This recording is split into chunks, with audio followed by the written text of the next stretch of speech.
नमस्कार। BVS यादव आपके सामने। आप लोग ठीक होंगे। गर्मियाँ शुरू हो गई हैं और राजनीति में भी गर्मी हो गई है शुरू। अभी ताज़ा घटना चक्र को देखते हुए केजरीवाल को CBI का सम्मन आया है पूछताछ के लिए। केजरीवाल वो शख्स है जो कहता रहता है कि मैं कट्टर ईमानदार हूँ। पीछे जितने भी MLAs इनके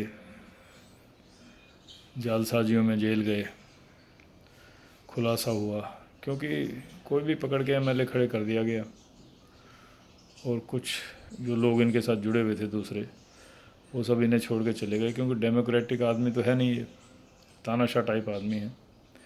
एक नया तानाशाह देश में उभरने की फिराक में। अब ताज़ा घटना चक्र में अब BJP वाले भी पूरी ताक में हैं कि ये कैसे आगे बढ़ रहा है, इसको रोका जाए। तो ये नया जो सम्मन आया है पूछताछ के लिए, इससे अंदेशा है कि केजरीवाल से पूछताछ होगी और फिर जो है राष्ट्र पार्टी बनने के बाद आप का सबसे बड़ा नेता जेल की हवा भी खा सकता है। पार्टी के वो लोग जो लाभान्वित हो रहे हैं, जो पार्टी के अंदर MP MLA बने पड़े हैं, मंत्री बने पड़े हैं या किसी लाभ के पदों पे बैठे हुए हैं, वो सब केजरीवाल की साइड ले रहे हैं और BJP को और प्रधानमंत्री को खूब कह रहे हैं कि भाई ये झूठे हैं, ये गलत केजरीवाल को फंसाया। अगर केजरीवाल भी बेईमान है तो सारी दुनिया बेईमान है। ये भाई कैसे होगा? केजरीवाल बेईमान है तो सारी दुनिया बेईमान है? केजरीवाल ईमानदार है सबसे। भगत सिंह, लाल बहादुर शास्त्री और जितने भी लोग रहे हैं, कर्पूरी ठाकुर, और जो ईमानदार नेता रहे हैं, जयप्रकाश नारायण लोहिया, वो सब बेईमान उनसे भी बड़ा ईमानदार है।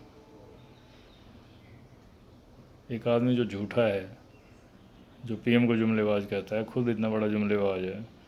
मैं मकान नहीं लूँगा, मैं कार नहीं लूँगा, मैं ये नहीं लूँगा, मैं वो नहीं लूँगा, सारी दिल्ली की जनता CM होगी। VIP कल्चर में घुस गया। धरने प्रदर्शन किए, ड्रामे। उस टाइम तो भाई साहब बिल्कुल खाली थे ना, नौकरी छोड़ दी थी। कुछ ड्रामे तो करते रहने की आदत थी। वो जंतर मंतर पे पूरा TV वगैरह सब अरेंज करके, मीडिया अरेंज करके अन्ना को बिठा दिया गया। अन्ना जी भाग गए। इन्होंने सोचा कि ये इतनी मेहनत करी है, इतना पैसा खर्चा है, अब क्यों ना इसका फ़ायदा उठाया जाए। और पार्टी बना दी। और पार्टी बना के जो है सारी कार्यविधियाँ वही हैं। रामदेव ने शिकायत लगाई थी कि भाई चंदे की का गोलमाल हुआ है। अन्ना ने भी इसके बारे में नाखुशी प्रकट की कि रामलीला गांव में जो कार्यक्रम हुआ था उसमें केजरीवाल ने चंदा खा लिया। तो चंदे का ही इन्होंने मामला बना दिया आगे दिल्ली की जनता से, और लोगों से कहा कि भाई चंदा दो, हम तो चंदे से लड़ेंगे, आपके चंदे से। किसने कहा था भाई तुझे राजनीति करने के लिए? अपने घर से, अपने घर बाप से या अपने घर वालों से चंदा लेता है? चंदा दिल्ली के लोगों से लिया और उन्हीं के ऊपर तो बैठ गया। और फिर ये सरकार की जितनी रियायतें हैं या सरकार की जो फैसिलिटीज़ जो जनता को दी गई, वो तो अपने घर से नहीं दिया गया। कुर्सी पे बैठ के नियम बनाए जाओ और चालाकी से अपने जो है जनता को भ्रमित करे जाओ। मेन जो है इशू गायब हैं, बेरोज़गारी, महंगाई, वो कहीं जिक्र ही नहीं। पानी बिजली में रियायत दे दी और अपने बसों में रियायत दे दी और महंगाई बढ़ती रही। महंगाई जिस हिसाब से दिल्ली में भी बढ़ी है, पूरे देश में बढ़ी है, तो उन रियायतों का फ़ायदा क्या हुआ? वो तो घूम फिर के उससे ज़्यादा ही हो गया। तुमने रियायतें दी, महंगाई द्रुतगामी गति से बढ़ती रही। तो ये ताज़ा घटना चक्र के हिसाब से अब जो है राजनीति पलट रही है, क्योंकि 19 दल जो जुड़ के BJP के ख़िलाफ़ हैं, सारे के सारे, वो सारे अपना हिसाब बना रहे हैं कांग्रेस के साथ मिलकर। और कांग्रेस की मंशा हमेशा से ही है, कांग्रेस बहुत चालाक पार्टी है। जब भी क्षेत्रीय दलों के साथ संगठन बनता है तो उनकी सरकार अगर बन जाए तो ये हाथ खींच लेते हैं। कई बार ऐसा हुआ। तो कांग्रेस के जो हालात हैं, एमपी इनके ज़्यादा जीतते नहीं हैं, लीडरशिप इनके पास है नहीं, लेकिन वही रस्सी जल गई पर ऐंठन नहीं गई। और क्षेत्रीय दल जो जो करप्शन में इन्वॉल्व हैं वो मिलजुल के घबराए हुए हैं कि भाई मिलजुल के अब इकट्ठे ही हो जाओ।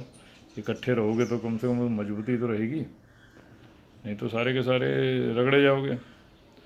बीजेपी के पास मसाला है ऐसा कि वो जीत रही है।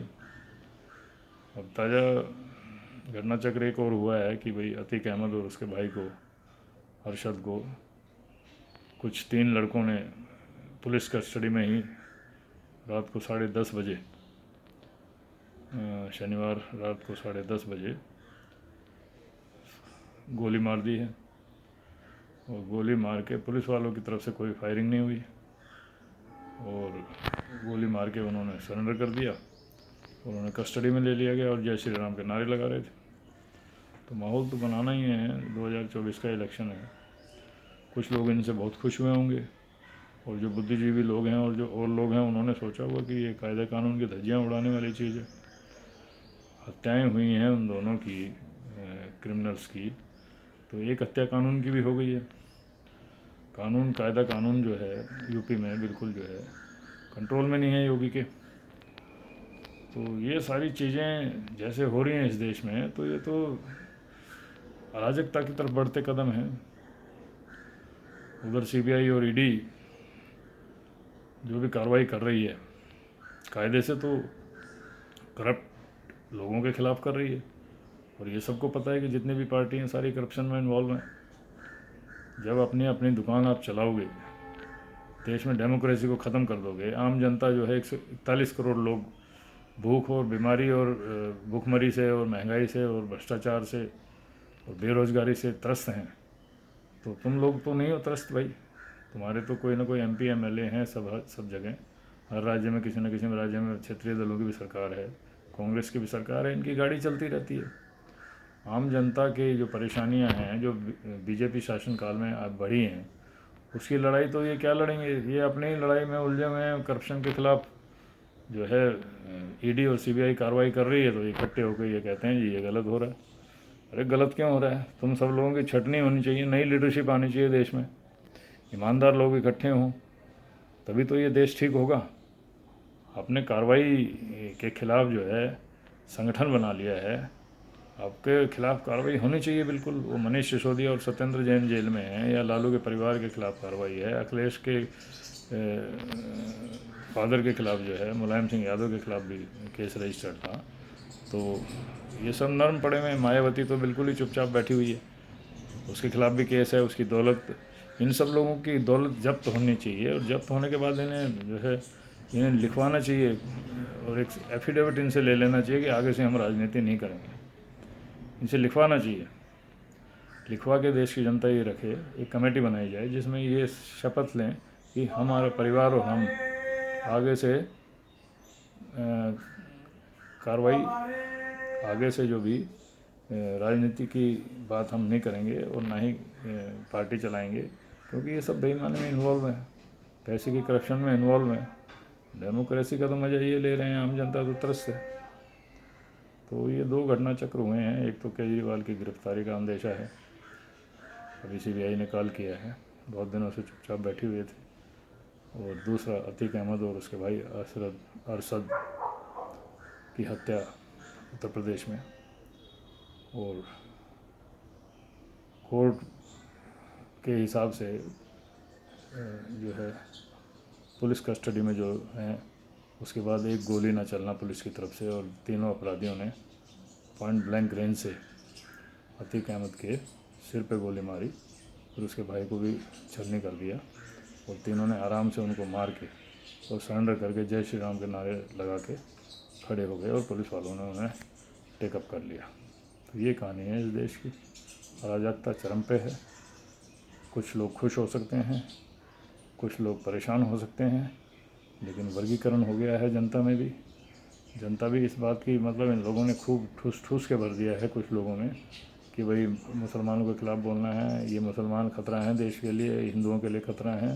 इस किस्म की वारदातें हो रही हैं देखिए। और दूसरा, करप्शन में इन्वॉल्व नेता इकट्ठे हो रहे हैं और गलत कार्रवाई मान रहे हैं। उधर अडानी का जो केस है, बीजेपी का जो है संलिप्तता जो पाई गई है करप्शन में अडानी की, और प्रधानमंत्री की तरफ उंगलियां उठ रही हैं जैसे, और सारी चीज़ें उस हिसाब से चल रही हैं, तो उस पर कोई कार्रवाई नहीं है। सेबी की भी कोई कार्रवाई नहीं है, ईडी की भी, सीबीआई की भी कोई कार्रवाई नहीं है। तो प्रश्न तो उठता है कि भाई ऐसा क्यों कि एक तरफा कार्रवाई हो रही है, कुछ ख़ास लोगों पे कार्रवाई हो रही है, कुछ मतलब जो है, और कुछ पे नहीं हो रही है। अब येदियुरप्पा है, या आपका हेमंत विश्व शर्मा है, या आपका जैसे बंगाल के कई नेता हैं जो बीजेपी में घुस गए, और आपका व्यापम घोटाले में जो सीएम है मध्य प्रदेश का, उस पर कोई कार्रवाई नहीं हुई। और बीजेपी के जितने भी नेता हैं करप्शन में इन्वॉल्व हैं, उन पर कोई कार्रवाई नहीं है। और क्षेत्रीय दलों पे कार्रवाई है, करप्शन में तो सारे इन्वॉल्व हैं। तो करप्शन एक इशू इतना बड़ा नहीं मानती, क्योंकि जनता ही मुझे लगता है इस इशू को इतना टेकअप नहीं कर रही है। क्रांति तो हो नहीं रही कोई, ना कोई ऐसे नेता है कोई जो ईमानदार, जिसके पीछे पूरे देश की जनता लग जाए और देश में बदलाव लाए। तो आज अब अभी की तो जो स्थिति है वो तो ये बताती है कि उलझन में है कंट्री हमारी, उलझन में ये भारत देश, और सारे के सारे लोग